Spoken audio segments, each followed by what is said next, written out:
Hi, ladies and gentlemen. Welcome back to the SAP IP Business Talk. Today we are in Copenhagen with Leila Mae Vafana. And just to tell you some housekeeping rules, we are live here. That means you can give us your comments, your questions in the show. I will pick that up and discuss that with Leila. And feel free also to comment. This format lives from your perspective. We do that for you, and it is very important that we can interact with each other, and that's also why our guest is here. So, hello, Leila.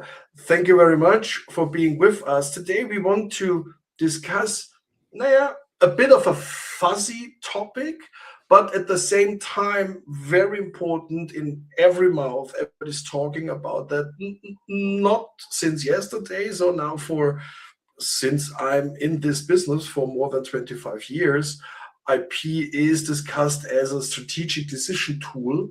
I think that dates back to Ruud Peters and his activities at Philips and Marshall Phelps at Microsoft. So 25 years ago that started, and but that doesn't mean it's over. It doesn't mean that everything is realized already. We are still in the middle of a transformation, and obviously AI and the data-driven business models and the digital transformation is doing a lot here to give pressure on that system. So that's what we want to talk about today. But first of all, Leila, please explain us a little bit. How did you came into this, strange field of IP? Thank you so much, Alex. Yeah, thank you for having me here. Yes, I started actually my degree is in dance. And from there, I became an actuarial analyst in the US. So, working with mathematics, probabilities. Then I returned to university to study natural sciences. And from there, moved to Jerusalem, where I fell into the field of IP. I worked at a boutique IP firm in Jerusalem called Sezemski Patents. I started doing drafting, prosecution work, traditional attorney work, and I was working very closely with the inventors there and became so inspired that I started co-inventing and ended up with my own patent publication from that time. Okay. I then moved to Denmark, continued in private practice at Plum and Vinktoft in Copenhagen, and was working with, again, with the traditional patent attorney work as well as with the TTO office there. Then I moved in-house and I was managing a large global patent portfolio at Rockwell. And then from there to Aquaporin, where I built and led the IP function from scratch. Okay. Most recently, I joined Breeze IP, and we are a software and strategic IP management company where we're exploring, pushing the boundaries of what we can do with technology to move beyond operational IP management into strategic IP management. So, yeah, what brings it all together is that I thrive at the intersection of law, technology, and business, starting in law, then business, and then now technology, and bringing it all together. And that's where I see the IP profession going as well. Mm-hmm. Got you. Okay, so our topic today is a very general one, and it is discussed in different framings and different kind, nearly everywhere where people talk about IP. So, what is your perspective? I mean, it is a relatively. It is easy to say. It's not a very difficult statement to say that IP becomes more important for companies which are data driven and which are deep in the digital transformation and technology enabled. I mean, that is an easy statement, so to speak. Nobody would argue about that. But what is your specific role, perspective on this change of this role? What is your experience from your industry background, but also when you now work with many different companies? what do you see there? I do see that data and technology are enabling the IP function to move out of the silo into what I call the decision layer, and that enables proactive decision making, which can enable businesses to harness opportunities and also reduce risks. So I've developed a framework called IP Tooling 1.0 to 4.0, which shows the evolution of IP tooling, and it draws a parallel um, to Factory 1.0 to 4.0. So in IP Tooling 1.0, this is where we saw data becoming visible, and we saw access to patent databases. We're able to search, we're able to find information, and this is parallel to what we saw in Factory 1.0, where no longer is information physical records, it's now digital, and you're now able to find what you need. Then IP Tooling 2.0, we've seen a shift then to IP management systems coming up. Now you can manage the workflows. Now you're able to have deadlines, docketing, as a parallel to the factory, where you see now everything is running. You have a workflow, the robot is going and picking up the product, everything is moving in the factory, but you still do not have the insights. You still are not able to optimize the process or to take proactive decisions. And then in IP Tooling 4.0 is where we see, in 3.0, we see analysis and this wave of AI generated outputs within the last half decade or so. So we've seen AI drafted patent applications, AI citation analysis, AI prior art searches, every deliverable you could imagine being automated now by AI. And so this is a parallel then to the factory, where you can imagine, okay, now you can see that your throughput this month is less than last month, but you still are not able to pinpoint why or what you can change to make it better. So then we see the shift now, and this is where I believe we are heading now, is to IP Tooling 4.0, where we see that tools can actually enable decision making. So now we can take decisions on where to file, where to prune, when to license, what to do with our portfolio, and do this proactively instead of reactively. So that's where I see that we are going now, and there are early signs that this 4.0 layer is now emerging. Okay, so two aspects come into my mind on this kind of perspective and comparison. So first of all, you refer obviously to the industrial revolution with that, and to industrial productivity or industrial production.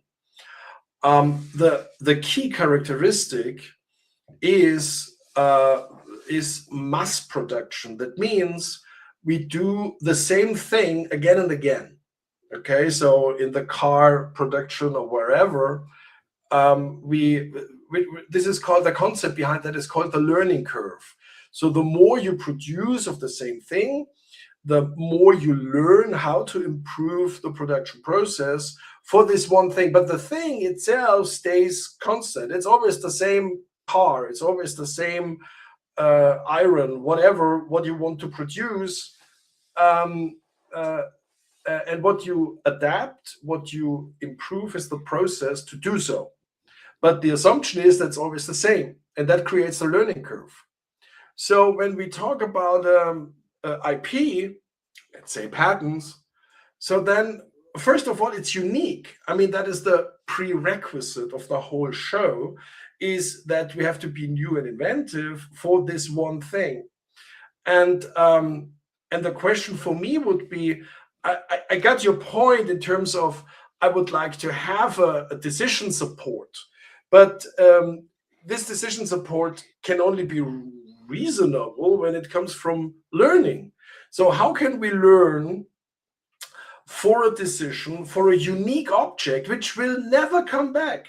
So this is this one patent, this one situation, and how can we train and trust a system which has never seen before this one object? Mm-hmm.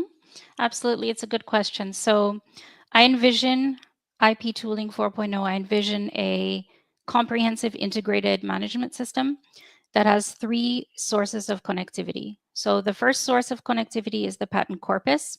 We need to access the patent data from whether it be eSpaceNet or whatever. Then we need to access non-patent data sources. For example, we need to know about technology trends, regulatory shifts, what is happening in the markets. So we need to somehow harness that information as well, because that can also drive IP decisions.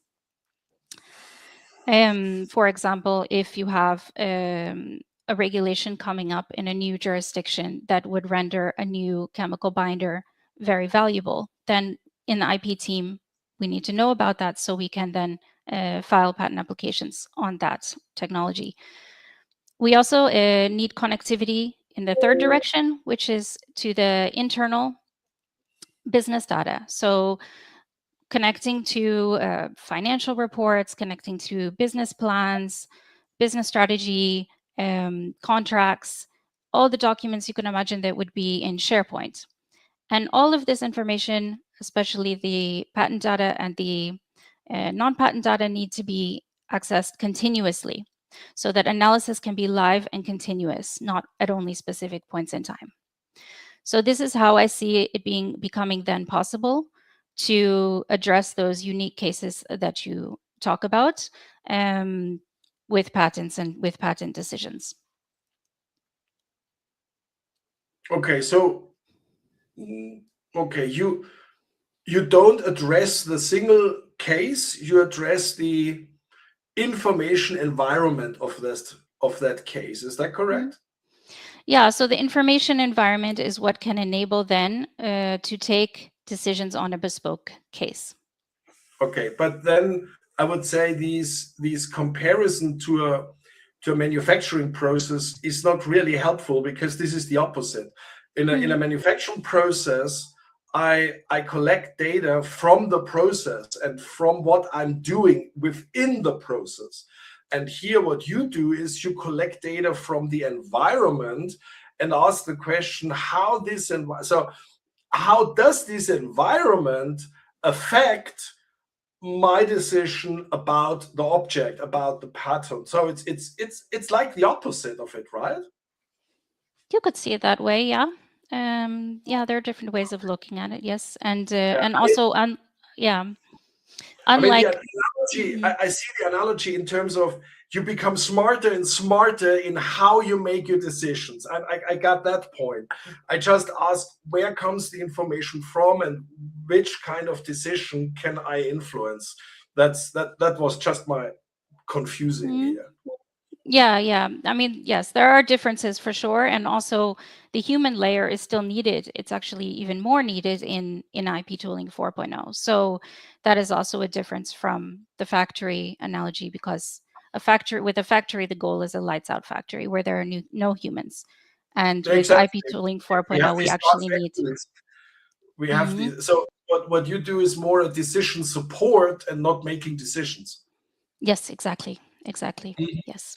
Okay, because otherwise we are in dark factories in China, which means we can switch off the light and nobody's in, and the product is produced. That's definitely a different situation. But I mean, don't get me wrong, I like the idea absolutely, and I think it's extremely helpful. But just to mention that, because I hear that so often, that we need humans in the loop anyhow. Okay, so now I'm professor for IP management, and I'm teaching that for more than 20 years now. And we have always in the second module, we have a lecture on decision theory. And we know now from the management science, we know that humans are extremely bad rational decision makers. So we are not just driven by emotions. We especially we have biases, unconscious biases, which make us to a certain extent to very bad decision makers compared to the optimal rational decision. And so I think it's brilliant to have decision support, because one of our limitations is that we are very limited in data processing. So humans are extremely bad in processing data information, and the more complex the situations become, the worse is the situation for humans to make smart decisions. Yeah? So that's why jet pilots are trained in situational awareness. Yeah? Simply processing data about the environment and to make a picture, to make an understanding what's going on here. So here, I'm absolutely sure that such a system can help enormously. But do you think really that the best decision comes still from humans when once we have all this information available? Well, humans, as long as humans are accountable, then humans need to be the ones making the judgment call. So yes, a human will I think always need to be in the loop. But some examples where judgment is needed, for example, so we need new ways of measuring what is the quality of an AI output, let's say a patent application draft, because right now many companies are using a gold standard as a human. But now, in about 50% of cases, AI is actually matching or exceeding human quality. So we need to then move to new metrics, for example, claim breadth or prosecution history, litigation history, and so on, so that we are able to then measure the quality of these outputs. So that's part of where human judgment comes in. Yeah. Another place where human judgment can come in is knowing which AI tools to use. So we have tools that are very zoomed in, very legal and technical, but they don't take Yeah. into account the business context. And then we have tools that are very high level. You see, these beautiful topographies and word maps, and you can put them as wall art, but how do you make them actionable? So knowing when to use what, I think, is also very critical. Yeah, I see. So AI as a tool, and you have a toolbox, and then is the next question: which tool should I use for a certain situation, right? Yes, Okay, yes. And but the next AI apologist will say, yeah, use an AI to choose the tool. This is this agent model. Yeah, of mm, course. I mm, mean, so now you have this decision layer, okay, and you say this is on top of let's say legal or operational questions. It has to do with the environment, with innovation, and so on. That's my understanding. And Tella has a very interesting question about that. She says, when it is so, when we have this decision layer on top of these, nitty gritty legal details, or let's say technical details, then it should be a part of the ISO 56000, which is about using, handling, managing IP in a company. So are you aware and aligned with that kind of thinking on the ISO 56000 with this decision layer which you mentioned? I think it's more about, if we imagine starting with a simple IP management system and then building the layer on top of that. So building it into the workflows, so that we're taking decisions in the workflow, whether it's time to renew a patent or time to prune. Whatever decision we need to make is then informed by these three connectivity sources. No, yeah, and that means you go outside of the IP department, right? Because the IP department cannot know that. They need the information from the rest of the company, Yes. and then is that then, would you call it IP management or innovation management, these so-called decision layer? It's a good question. Yeah, and it is becoming more blended. Everything is blending together. This intersection of law, technology, and business. So, it could arguably be called innovation management. Um, but yeah, it's to be seen. I think it's a tricky question. I think. But with the IP focus, I mean, it's IP decisions. What IP decisions are we taking, and then with the There it business is. context. It shouldn't be tricky, but it is. Yeah? So Mm, that's the mm, point. I mean, we have this innovation management community, which typically ignores IP completely. mm. And I mean, when do you have seen the last IP presentation on an innovation management conference? This happens never ever. Yeah, innovation guys don't take care about IP. They simply ignore that. But the other way around, when do you have the last innovation management presentation on an IP conference? So IP takes care about IP, and innovation takes care about innovation. And when you want to overcome this, splendid isolation, this separation of that two fields, when you want to go outside of the IP, you obviously has to cross these border. And that leads to the question: is it a DIN 7706 issue, which is about IP management and which is auditable, or is it an ISO 56000 issue, which has to be aligned with the logic of that systematic? So the question is, when you implement one of these standards, which role would play your tool and the logic of the tool? Yeah, I haven't thought so much about standardization for it. I mean, the first step is we need to get No, there, right? I Mm, don't mean mm, standardization of the software. mm, At the end of the day, what you do is you interfere with the organization of the company, right? yes. I mean, that's the decision layer. So people have to make decisions, and with your software and with this information, you want to influence the decision maker. Yes, exactly. So, and this is exactly where these standards, ISO 9000, the ISO for risk management. So you say you want to reduce risk. Now, yeah, we have established standards for risk management.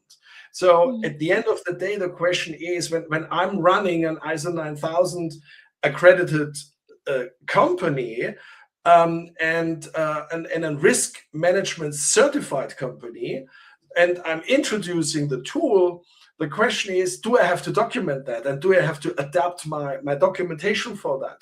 So, because that is the good thing. That IP, once it goes out of the IP department, it starts to become relevant, especially for business decisions.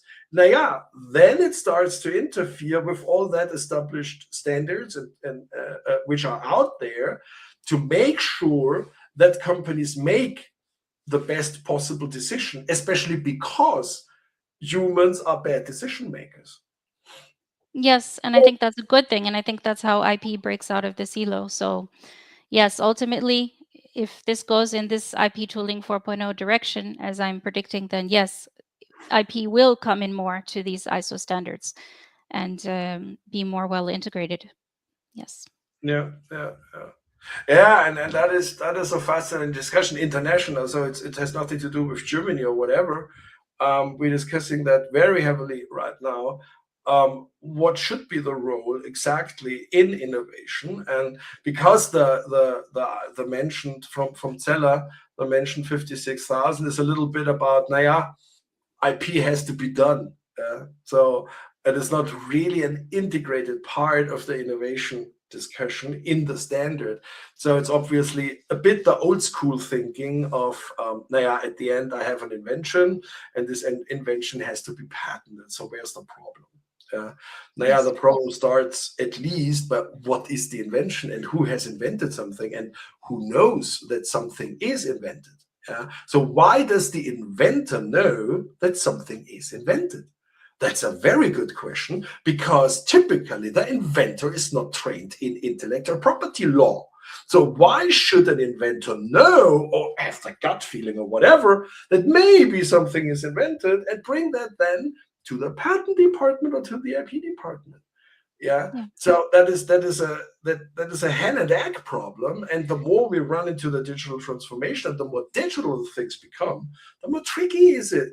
Talk about a software guy about inventions. He said nothing is invented here. I just use standard procedures, standard rules, standard API, standard whatever. But this is not a hindrance to make an invention. But this is not clear to this guy. I Yeah. mean, it's also what you say. It's a decision issue, and what I'm saying is it's also a training issue. Yeah. So who makes these decisions? So even when I have all the information, does this guy has the right training to make this decision with all this information? Yeah. When I sit you in a cockpit of an F-16 fighter jet, and I say, "Hey, Leila, don't be confused. You have all information which you need. Just do your job." And you say, "Hey, sorry, I'm not trained in that. Yes, I have all information ready. Yes, the computer's telling me what to do, but I don't know how to act." And Yes. this is obviously the problem in many companies when you go out with these on these decision layers and asking for decisions. What is the training of this guy? Yeah, so that you give them all the information what your platform can give. Is this guy able to make a rational decision? I think that is a very fascinating question, and that comes again to AI. So, how will AI tools change the decision making, especially when we have teams to collect, to interpret, and to communicate that kind of information? How do you see that? Well, yeah, I think that the technology can go quite much farther than it is today, in terms of integrating IP with the rest of the business. And in the example you gave, for example, automatically harvesting new inventions. Um, but there is definitely human capability very much needed on top of that. So yeah, I mean, humans, they need to have the judgment to know how to frame it, when to use a certain output, and how to communicate it to a certain stakeholder and translate that information. So yeah, I'm not sure if I answered your question there. No, no, Mm, that is exactly the point. There is no clear answer. This is a mm, challenge, mm. and I would say we can proceed in that direction. I mean, what is your experience? Where typically do companies struggle when they try to connect IP insights with, business, innovation, product decisions? So my point was, it is about training. Is there something else? What is your experience on that?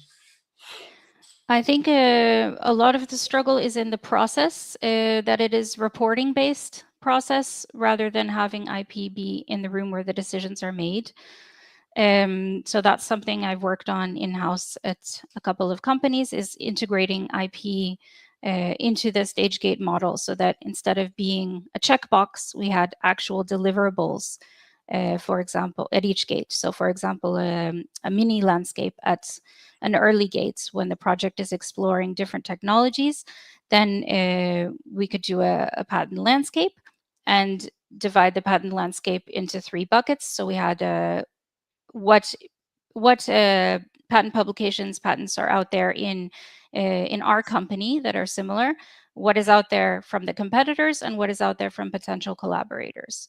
So it gave the projects a direction, some kind of input. They could say, well, if we go this way, we're likely not to have freedom to operate, but if we go this way, we have to make sure we have novelty over our own previous publications, and if we go the other way, we might be collaborating with universities.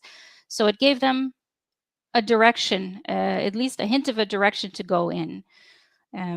So that's one thing. is the process, because it's often IP does have touch points, of course, with product and with R&D and with finance, but it's often about reporting, saying, well, we filed this many patent applications this quarter. It's after the fact, not before the decision needs to be made. Yeah, that is obviously a big problem. Yeah. Okay, I got your point. So that means you say we should integrate IP in the decision process to make smarter decisions, make better decisions, and also to use IP to a certain extent as a guiding star. I mean, typically it is done like Tesla decided that, no, not Tesla, like Mr. Musk decided that now we call Twitter X. So, and he just decided to do so.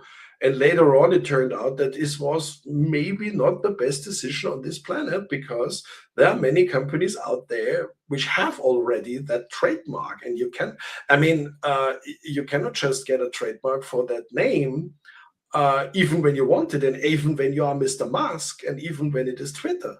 And that is, I think, a good example that decisions are made, but it turns out later on that from an IP perspective, that is really not a good idea, and will at the end finally create a huge amount of trouble. And and Twitter has, or X has, this trouble. Whatever Mr. Musk is doing, it is still a question whether they can name the company like that.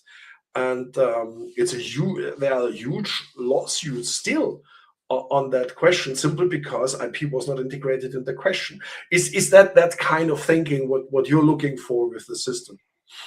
Yes, absolutely. And technology can help with that. This IP tooling 4.0 with the 3 layers of connectivity. For example, at Rockwell, I created, together with data science, a country selection tool. So it was gathering live continuous data from different sources, including our factory locations, competitor factory locations, markets, taking into account IP costs, patent IP publications, and so on.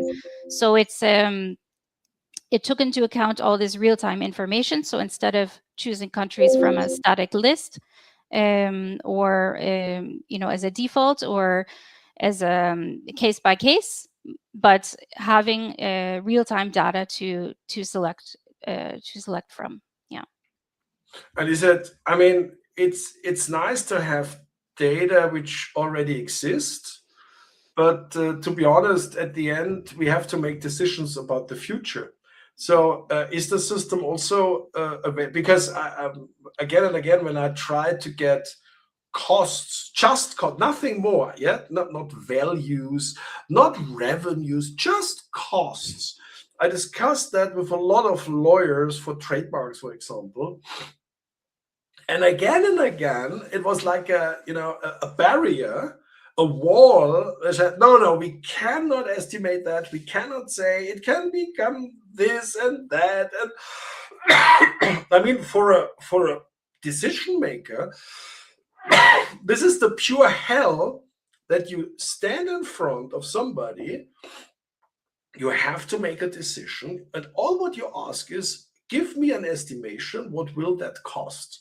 And your so-called consultant is telling you, I cannot say you, I don't know, and I cannot estimate. Yeah. I mean, what kind of business decision should that be when you even don't know the cost risk? I mean, then it is gambling. Then call it gambling, and it's a gambling without any estimation of the costs. So what can you help here a little bit, at least, because I think that is an absolutely crucial point for decision makers to understand, at least to a certain level, the consequences, the possible consequences of such decisions. Well, coming from an actuarial background, I like to play with probabilities. So I would say, yes, you can always put a number on it. It's a probability, and that's your best guess. So, estimating the average number of office actions in a certain jurisdiction, for example. So it is possible to come up with estimates, even if it's not going to be exact, but you could get to 80-90% correct, I think, Yeah. with And I estimates. think that's such an important thing. It sounds trivial for everybody who is writing business plans or whatever. That yeah, everything is a probability. I don't know, but I have historic figures. I have probabilities out of observation, so I can use that for a certain forecast. And this is nothing more, nothing less. But it gives you a reasonable scenario what could happen here, and that makes a lot of sense. I mean, that is what you say is from a business perspective so obvious, but from yeah, legal services quite often completely ignored, and that Mm-hmm. shows a little bit these, you know, this culture, this clash of cultures when we want to integrate IP expertise in business decisions. Yeah, Mm-hmm. Mm-hmm. that that simply that thinking in likelihoods and probabilities is the thing what management has to do always. This is the cornerstone of management. Mm-hmm. Nobody knows the future for sure. That's the reason why we have risks, and that's the reason why we get an interest rate, because risks are there. So that's not the problem. The problem is, can we handle them, and how can we prepare for that? Okay, thank you. Yeah, that makes a lot of sense. So when let us assume we are in this, let's say, data-rich organization, and uh, we have obviously more and more complex situations. So products become more complex, customer needs are changing, competition is changing. So, what would you say? Which kind of capabilities will IP professionals need in this kind of world to make, yeah, to make decisions which leads to more value, strategic decisions, or long range decisions, which leads to a higher value as a kind of contribution of IP to the business? What kind of capabilities are necessary there? Yeah, so I think of the future IP professional as an IP ambassador who thrives at the intersection of law, technology, and business. So the IP ambassador needs to identify the business problem that IP can solve, then using data and technology, find a solution, and then be able to secure cross-functional sponsorship and leadership buy-in. So they need to be willing to go out there and find creative solutions to get everybody on board with this solution. And one way that I did this was at Rockwell, where I led a Lego-themed IP awareness activity. So I had teams racing to build the tallest tower as fast as they could, while they could file mock patents on their designs. And then we had a mock patent court and a mock patent office, so they could experience viscerally what it feels like when you don't have novelty, when you don't have freedom to operate, when you lose because somebody else filed first. All those, experiences, they really could feel it. And so it was a big success, and it was requested for more teams within the organization. And then I also posted on LinkedIn, where it got a lot more interest across industry, IP firms, and academia for the activity. So I can see that this need for translation, this need for ambassadorship is really there. And yeah, it's not. I think communication is probably the most critical and most undervalued skill in the IP profession today. Got you, got you. Okay, Mm. yeah. I mean, that is a concept which is not that new. We had in Germany, we had this discussion about the 7706 standard. No, excuse me, 77100, which is about patent valuation. And typically at courts, the naja, the concept was that you have one expert witness, and this one expert witness gives you, for example, the value of a patent. And then we had a big discussion that this is not a good idea, having that kind of concept of the one person valuator, simply because meaningful valuation of a patent, you need an expertise in economics and management. You need an understanding of technology, and you need an understanding of IP law. And only when you can combine that together, you can make a meaningful valuation. And this is exactly what is written then in this standard, that you said, yes, of course, it might be one person, but it is very unlikely that there is such a person there. And typically, it's much more a team. So a team of individuals who bring together that kind of insights, of knowledge, of expertise, of understanding, to make that kind of valuation. And that reminds me, when you say we need these ambassadors, so the ambassador itself could also be a team, right? Which is incorporating this expertise of that different environment, simply because typically in one individual, due to training programs, to academic education backgrounds, it's very unlikely that we find such an ambassador in one person. Absolutely. It can absolutely be a team. It can also be an IP firm offering this as a service, IP ambassador as a service, so that to help the company to understand the value of IP. And when it comes to valuation, I like to use what I call sort of a valuation translation framework.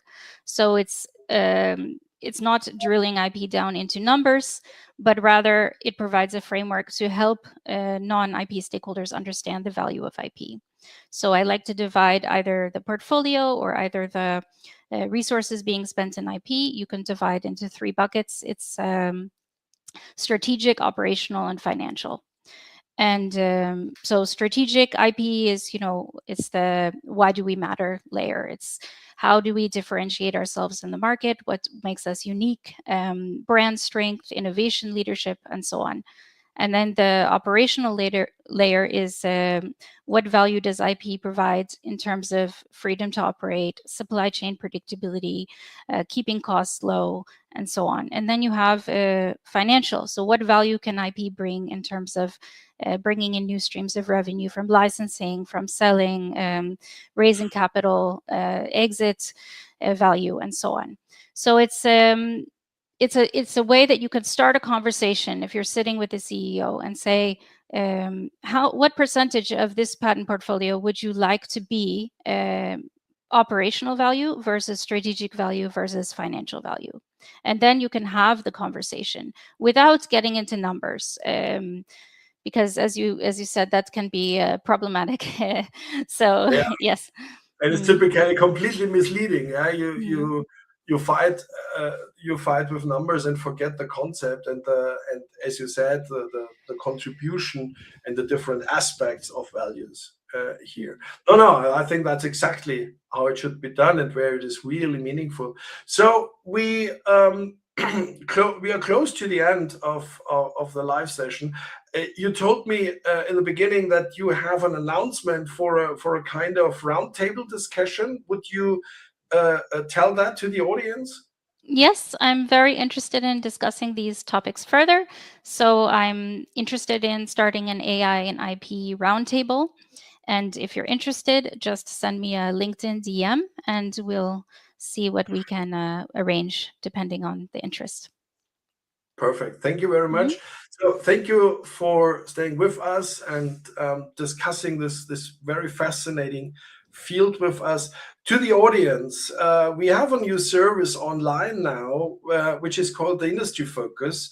We go through different topics of the industry. We started with quantum, we have UPC, we have medtech, green tech, and the newest baby is IoT. And you find here lots of characterizations about this field, about the topic, with different voices from the industry, from different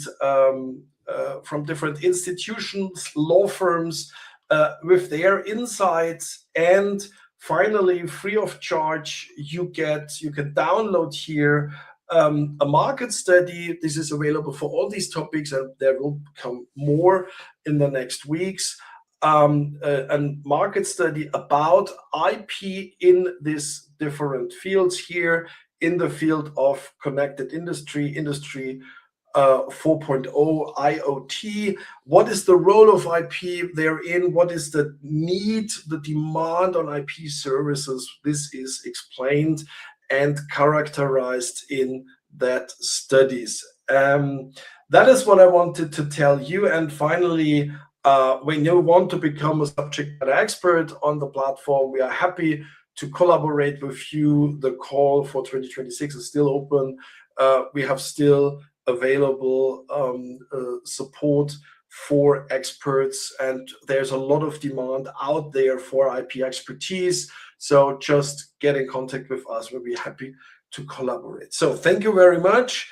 Thank you for we're here on our sorry, I have now here. Thank you very much for visiting us. Enjoy your day, and you are so nice, and stay with us in the after show party on LinkedIn. So when you have questions to her about this issue, about the software, about their approach, this creating these decision layers, feel free to answer, and Leila will be there to answer. Thank you very much, and enjoy your Thursday. Bye bye. Thank you very much. Bye, everyone.